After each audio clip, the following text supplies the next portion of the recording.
What's up, y'all? So I want to make this video. This is for people that are in addiction, and these are even for people that don't even know that they are. And I know that sounds like crazy to say, but there's also just so many people that don't even know that they're addicts. And I'm not here trying to tell people like, oh, you're an addict, and you're an addict, and you're an addict, because I'm not really a big fan of that too. Because sometimes I know, people that are like addicts in recovery.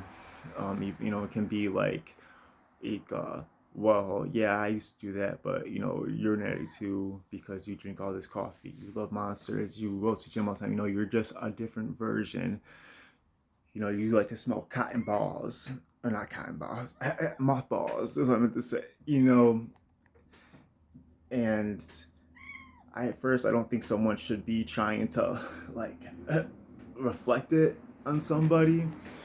But I understand maybe if somebody was like trying to rip somebody for being in recovery and was like, I'd never do something like that, but then they occasionally are maybe drinking, smoking, whether it's squares or bud, they're not really doing anything too healthy, maybe binging on snacks a lot of coffee, energy drinks. There's like, I don't, in ways it could even be a little like other stuff maybe they do, and maybe they're not. Maybe it's not even that directly. Like maybe it's just food. I'm gonna say just like that, but the more you veer off, the more it can just even be wild things. Have you ever seen like the show My Strange Addiction? Just give, much as I feel like some people, like, I don't know how, I don't know sure if it's real or not, but I guess it probably is. This cute guy. But my thing is, man, don't sell yourself short. Don't think that you're not vulnerable to it, because you might end up trying something and you might end up getting addicted to it. Now, I'm not saying that's a bad thing, but I'm saying make sure what you're doing is a good thing that's for you. And then that addiction won't be a bad thing. Now you're addicted to health, addicted to wealth, you're addicted to loving your family, you're addicted to helping everybody you can. Like, there's different ways to be addicted to. You're not addicted to cheating on your spouse, right? You're not addicted to, you know, I don't know. I've already said things. I'm not trying to be too repetitive. So it's just my point. And sometimes you just really got to figure out, like, why are you doing what you're doing? Is there more things inside of you that maybe you're not showing, that you're hiding? And maybe there's some pain, there's some uh, lack of awareness that you need to be a little more aware about and point it out. And I've always felt like, everyone should have a psychiatrist and all that. But I'd be like, well, I don't think I need one, because like I don't feel like I've had all these bad things. Like, thank God I never been touched. Like, thank God I haven't been through a parent passing. I haven't seen someone directly die in front of me. Not that I haven't been through certain things and dealt with certain things, seen, heard, but I'm like, thank God for a lot of things. But there are certain things that aren't normal. It's not normal to be a little kid under 10 and you're at your like Oma Opa's house and your aunt and uncle steal money out of like your bag and stuff like that. It's not normal to have like family trying to, like, I need food, trying to hit you with your senses, and it's for drugs. It's not normal to be with your dad and your uncle playing video games, and he starts passing out, and became such a normal thing to me because that's something he's been doing probably like 15 years. Dude would literally pass out while we're playing video games, and he was in the chair. We checked on him. He was all good when we left. Let him know we were kind of going, but he's still kind of out of it, still breathing. And the next day, he's not breathing. And then, you know, other people are living in the house, but apparently nobody else checked on him too. You know, it's not normal for another relative that went to jail to try to put a little bit of that pressure on you that were a teenager that also had a kid and had another whole place that you lived at and things to do, and make you feel bad for it.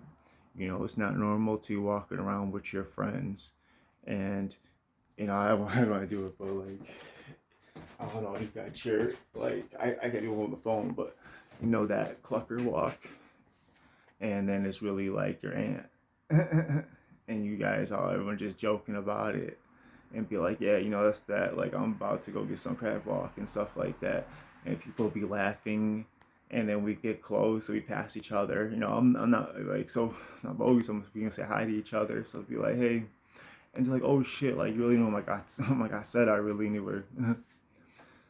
You know, we can joke about it and stuff, you know, but people usually feel a little more like bad about it after, like, oh, man, like I really didn't know, you know, but like I didn't, because that's how they were my whole life. I didn't really consider an aunt. Just for the purpose of this video, it's just easier to explain her as my aunt. um, you know, not the average person's having a kid at 17. I'm 31 now. She's about to be 14 in March, so that's cool. You know, not, like, you can just go on, and these are like a lot of small things, like they're not big things. These what I actually kind of kept it all around the same area, because it's just what kind of came to my head real quick. Obviously more, but my point is, like, I think you got used to certain things and that became the norm, but then eventually you realize that's not the norm, and then you remember back when you were in like third, fourth grade, back when you used to live in like a more ghetto of an area, and how your sister and yourself would wake up in the morning, you come outside and there's like 30 bottles of empty beer.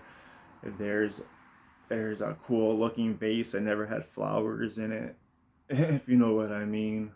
Um, you know, just things left out. I'm sure there was stuff representing like blow and things, but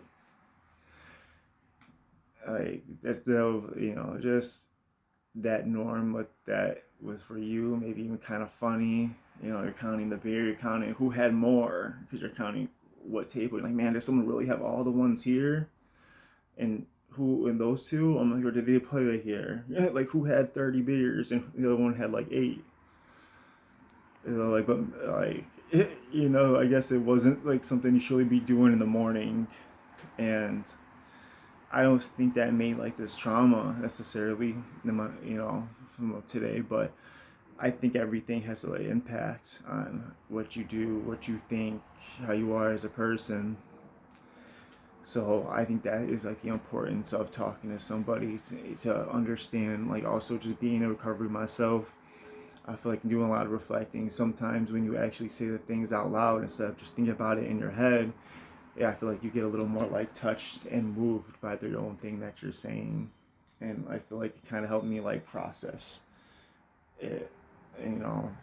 And so my thing is, man, even if you may not think you need the help, you may not have a problem, understand that, you know, sometimes being a functioning addict is the hardest thing, and it can be different things. So really look at if you are being a better person or a worse person for what you're doing, and you know, are you hurting yourself? Are you hurting others? You spending a lot of your money that you should be spending on other things. Are you disrespecting people? You know, I feel like a lot of people can hide drinking, and it's like, I meet people that feel like they drink. They're now just staying out to 3 in the morning. They're sometimes they start like lying. They start not understanding what's like real life and what's not, and they start just blabbering to people. They stay up all night. The next day, they're feeling sick. And the next day, too, you trying to talk about anything that happened. They have these blackout periods. They literally don't remember. Of course, some people say they don't, but literally won't remember sometimes. Then another time is sometimes it's like, well, being sober, they wouldn't justify it, but now that they're buzzed, like they're standing behind it, like, oh no, like that's for sure, like that's how I am, that's what I go by. But that sober mind, they wouldn't be like that. They wouldn't be acting that way.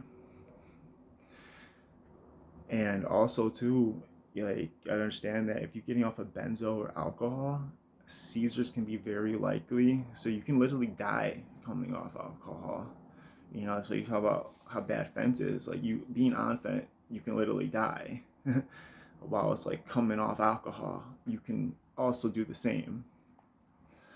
So it's kind of wild, you know, like getting off of opiates and everything. It's going to be brutal, but if you're determined, if you're strong-willed, strong-minded, you know, or if you have a plan and you know how you're gonna go about it, or you have people in your corner, you're gonna be on a mat, whatever so be, like you're you're already more just set for success.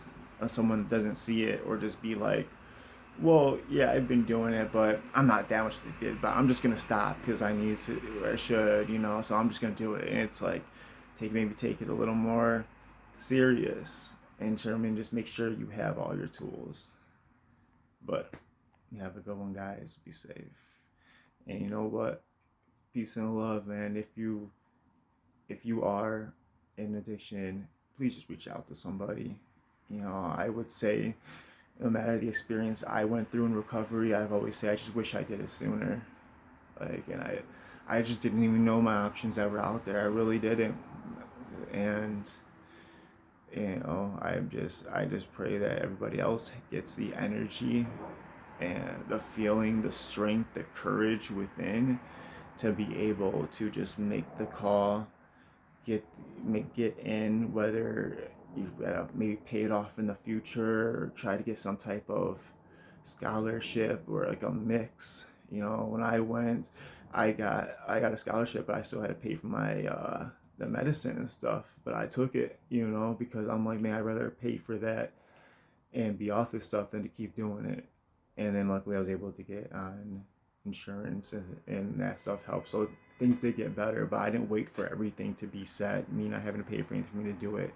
I had a plan and I just went with it, and I got on the rest as I went. But peace and love, y'all. Be safe out there, man. Just live to see another day. I want you to stay with us.